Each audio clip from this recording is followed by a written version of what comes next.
So, let me do so since I put down this formula which looks fairly unusable, let me show at least one example of a multidimensional transformation and apply this formula. Okay. So, this is a very famous example. So, I am going to take an example where x and y are IID n 0 1, which means x and y are both standard Gaussians independent, right. So, they both have densities n 0 1, right, 1 over square root of 2 pi e power minus x square over 2, and similarly for y, and they are independent. Okay. So, x and y, so if I give you a picture, so there is some sample space and x and y take some value in R 2. So, if this is your y axis, this is your x axis, x and y can take values here, here, here, here, it is a 4 quadrant distribution, right. And along the x axis you have the standard Gaussian, along the y axis you have the standard Gaussian, and they are independent, right. Now, I am going to make the transformation. So, let us say that my point realizes here, x comma y realizes here, right. Then I am going to define r is equal to square root of x square plus y square, and theta is equal to arc tan y over x. So, essentially I am looking at just looking at a polar coordinate, that is my r and that is my theta. So, remember x and y are random variables that map from omega, and whenever x y realizes here or here for that matter, I am going to make the transformation. Instead of looking at Cartesian coordinates x and y, I am going to look at the polar, the distance from the origin and the angle made with the x axis. This is simply a standard Cartesian coordinates to polar coordinates transformation. So, given that x and y are IID standard Gaussians, I want to look for the distribution of r and theta. In fact, I want ideally I want a joint distribution of r and theta, right. Is the example clear, everybody? So, r and theta are also random variables, which is why I am putting capital letters, right. This is capital theta, by the way, big theta. Oh, it is not a h with a circle around it, it is capital theta. Okay. Okay. So, now I have to figure out the Jacobian of the transformation. Actually, do you already know the Jacobian of the transformation from x y to r theta? If you make this transformation, so you have done polar integrals, right. So, you dx dy will become r dr d theta, right. So, that is you can, if you want, you can compute it. Let me do this. So, you have x is equal to, I am going to compute the Jacobian. So, I am going to use x is equal to r cos theta, y is equal to r sin theta.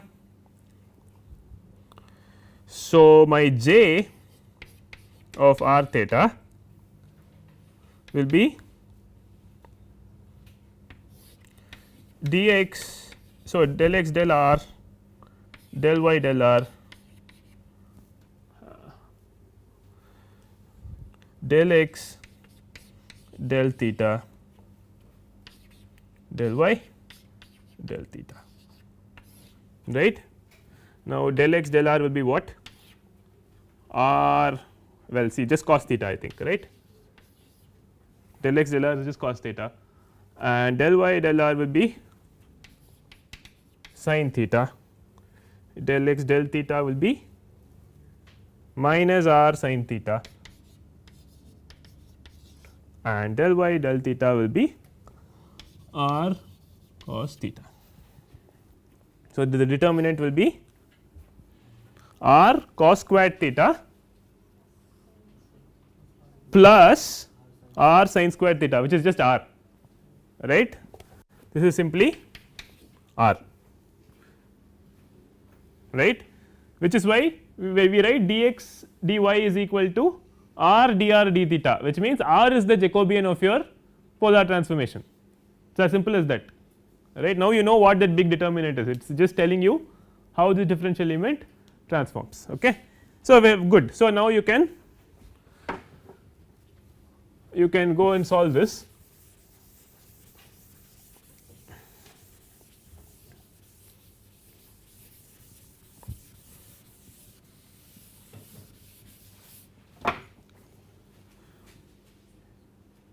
Great. So, now you have f r theta of little r little theta is equal to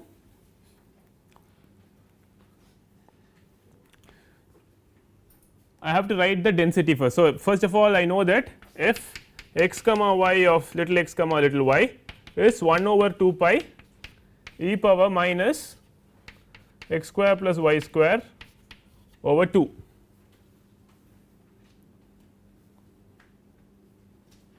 Correct. The square root of 2 pi is, well, I mean there is no square root now, right. I am just, so why am I multiplying the densities, because they are independent. So, good.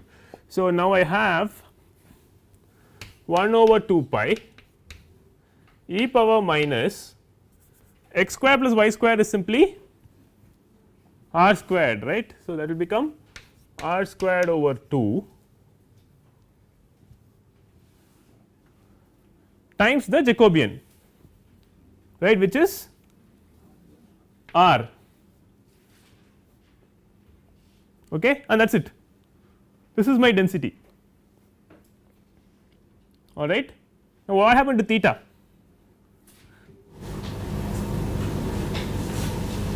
There is no theta in the,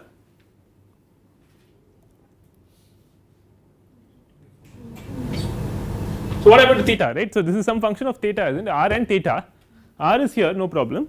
What happened to theta? It is constant in theta, that is what it means. If you do not see theta in the answer, which means it is constant in theta, which means there is a uniform distribution on theta, right. So, this is valid first of all. So, this is valid for r greater than 0 or greater than equal to 0 actually, and theta in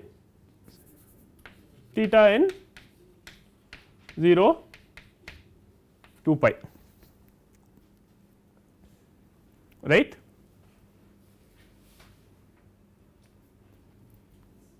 Fine. So, this is the joint distribution. You do not see theta here because you see it in only in the constraint. So, now you know the joint distribution, you can easily find out the marginals of both r and theta. So, if you want f r of small r, that will be integral of all this.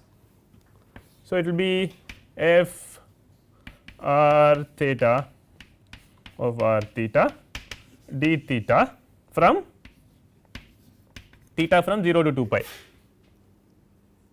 right. So, that will be r e power minus r square over 2 for r greater than or equal to 0, okay. That is your density for r, and f of f theta of theta will be equal to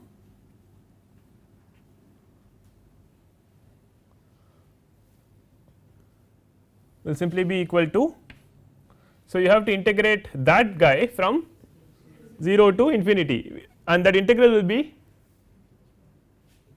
1, right, because you, I mean, after all it will be the integral of this guy, right. So, you will get 1 over 2 pi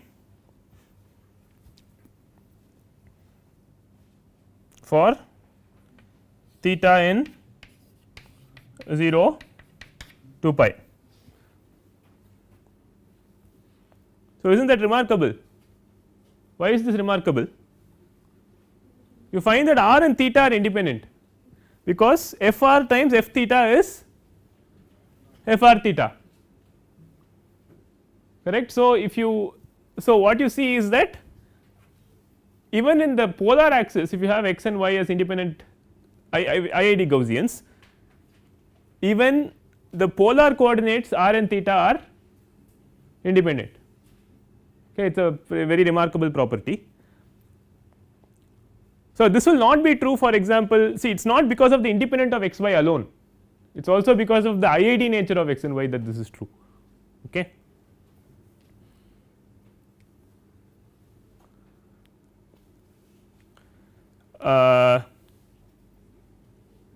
Okay, so good. So, this is called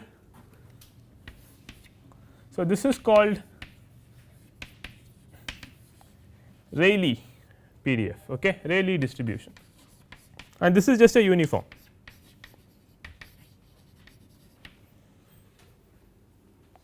Okay. So, if you have two IID Gaussians on x and y, the polar distance is distributed as a Rayleigh random variable. Okay. So, Rayleigh PDF will look like this. If you want to plot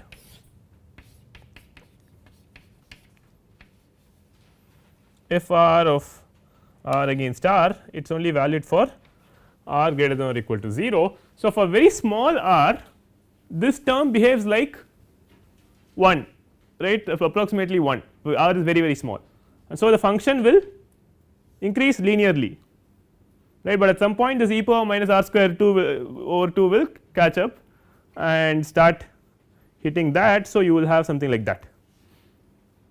Okay.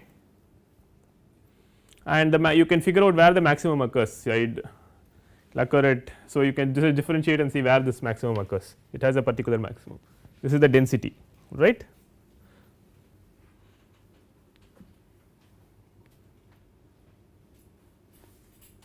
Then it will go down like that.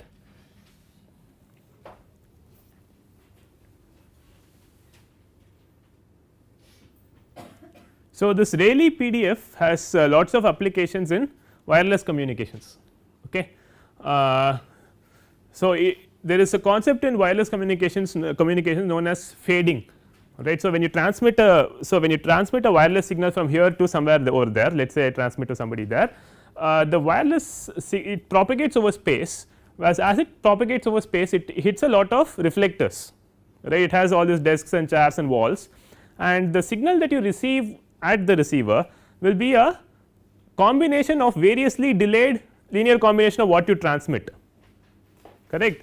So, what you receive can in fact be modeled by two Gaussians, right, two independent Gaussians, what is known as a complex Gaussian, right, and the total gain of what you get, right, the absolute value of the signal of the power you get is determined by r, right, this random variable r, which is a Rayleigh distributed random variable. Okay. So, often you speak of a Rayleigh fading in wireless communication, which is the simplest kind of model for a wireless channel. Okay. So, if you do wireless, you will encounter a lot of this stuff. Incidentally, you can also show that if you look at r squared. So, if you say if you look at the random variable, let us say r square, call this some other, let us say random variable rho or something. Okay. This rho you can show will be exponentially distributed. Okay. Show that rho is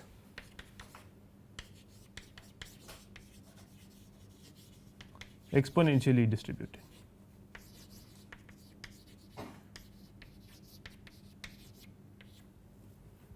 You can use the one dimensional Jacobian formula, because r is non negative, r square is monotonic, right. So, you can show that from here you can show that rho is in fact exponentially distributed.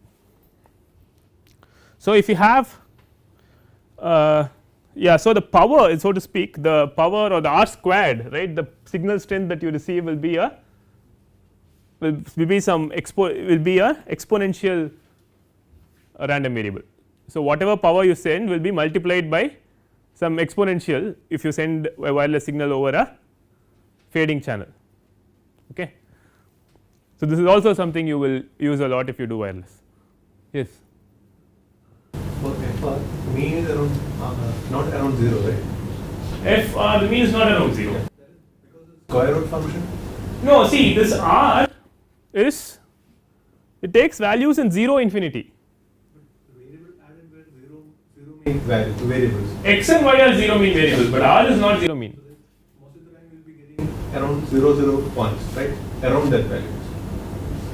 Yeah, see X is primarily centered around here, Y is so Y X will be centered around 0, Y will be centered around 0, but so they will, so most of the X Y's will lie in a, so if you look at this 2-dimensional PDF, right, it look like a nice, just plot it in MATLAB and see, so it look very symmetric, like symmetric Gaussian, it will be a 2-dimensional symmetric bell curve, and so most of the points will lie in a nice circular region of, let us say, around 2 sigma around the origin, and your R will be distributed Rayleigh. In R we are taking a square root, that's what pushing mean away from 0. No, I am saying even without the square root, it is an exponential distribution whose mean is also positive. See, the radial distance will not be 0, right, the radial distance is almost surely positive, so you cannot expect that the mean will be 0. Most of the time we are getting 0 zeros. No, you are not.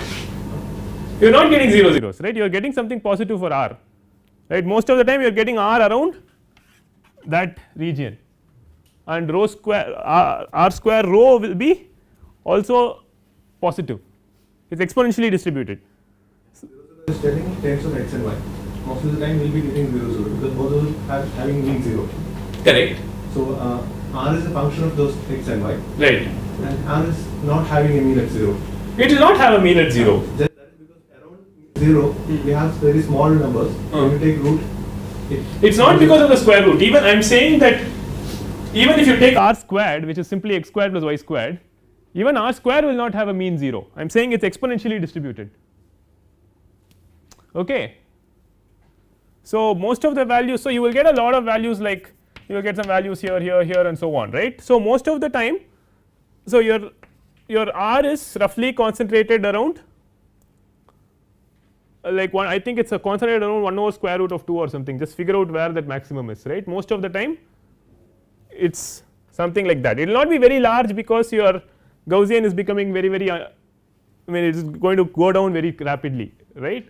So your R will not be very large as dictated by this decaying curve, but it will not have, so taking values around 0, very close to 0 is unlikely because you are looking at a very small circle. So R is not likely to be very small either. Okay. X plus Y as a function, then that will have a bell curve which means 0. X plus Y, correct, X plus Y will have mean 0, yes, but X squared plus Y squared, right, this is going to be a non-negative valued random variable. See, X and Y take both negative and positive values, but X squared plus Y squared will be positive almost surely, right. So which is why the mean is strictly positive. Okay. So okay, so this rho is exponential, what is known as the wireless channel gain, right, under Rayleigh fading channel is an exponential. Okay. So if you want to generate these kind of, so you know how to, so if you are in a position to generate 2 independent Gaussians, you can automatically generate an exponential and you can also automatically generate a uniform, right.